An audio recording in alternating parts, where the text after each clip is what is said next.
memenuhi tugas mata kuliah pembelajaran sejarah peradaban Islam, hari ini saya akan menyampaikan materi sejarah peradaban Islam kelas 7 SMP atau MTS sederajat, yaitu mengenai kepercayaan masyarakat Arab pra-Islam dan juga letak geografisnya. Mau tahu? Yuk disimak! Yuk kita bahas mengenai letak geografis bangsa Arab pra-Islam. Jazirah dalam bahasa Arab berarti pulau. Jadi, Jazirah Arab berarti Pulau Arab. Sebagian ahli sejarah menamai tanah Arab itu dengan Shibul Jazirah, yang dalam bahasa Indonesia berarti semenanjung. Dilihat dari peta, Jazirah Arab berbentuk persegi panjang yang sisi-sisinya tidak sejajar. Bisa dilihat di foto ini.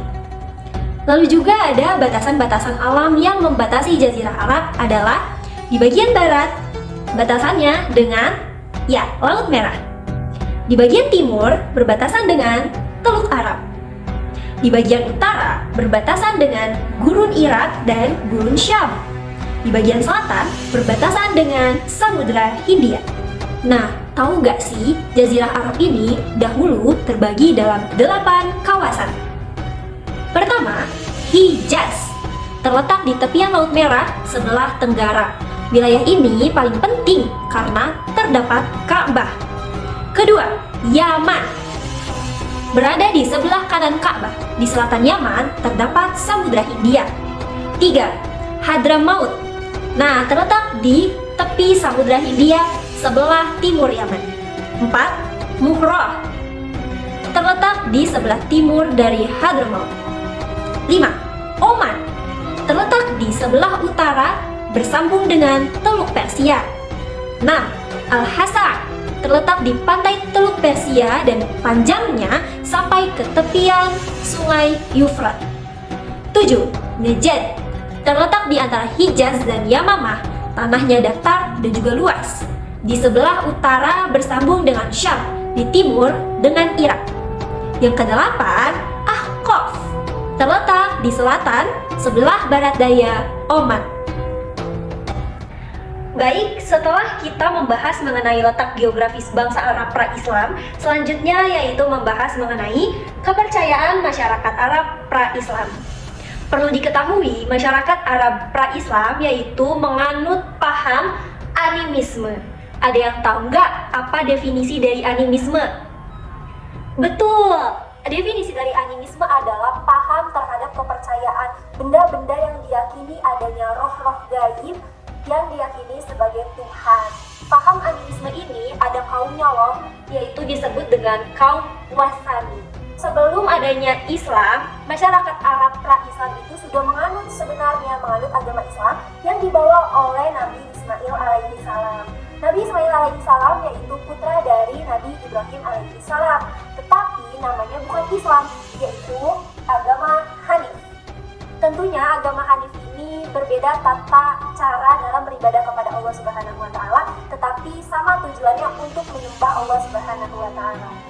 Nah, adapun kalau di Islam itu kalau menentang ajaran-ajarannya atau keluar dari ajaran-ajarannya kan kita biasanya menyebutnya murtad atau musyrik atau syirik ya.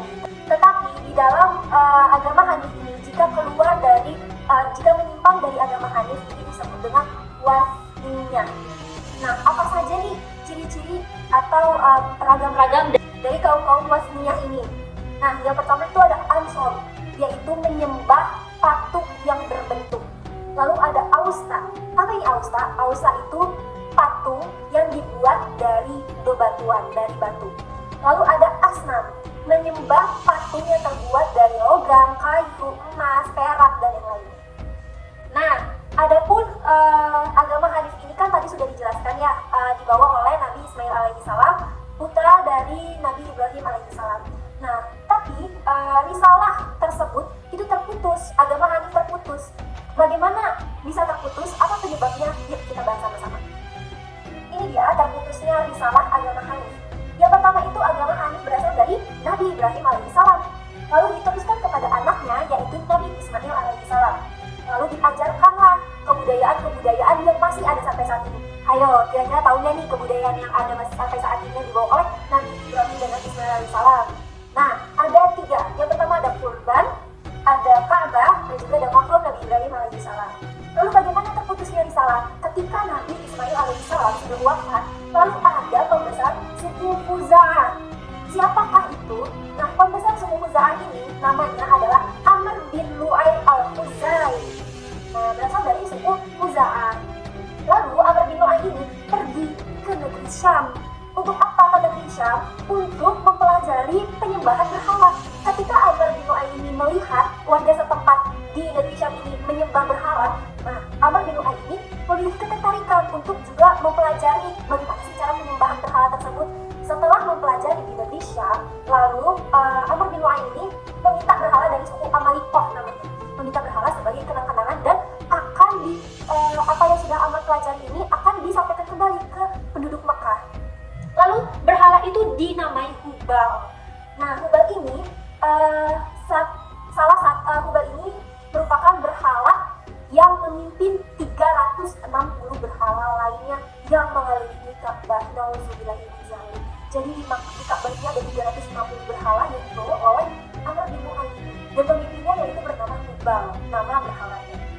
Seperti itu pembahasan mengenai kepercayaan masyarakat Arab pra-Islam.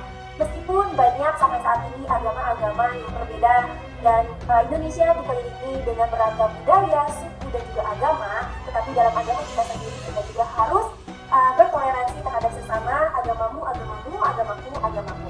Diharapkan setelah mempelajari pembelajaran kepercayaan masyarakat Arab pra-Islam, diharapkan untuk kita menunjukkan rasa toleransi dan saling menghargai terhadap beragam perbedaan, tidak hanya perbedaan agama tetapi juga perbedaan lainnya yang ada di muka bumi.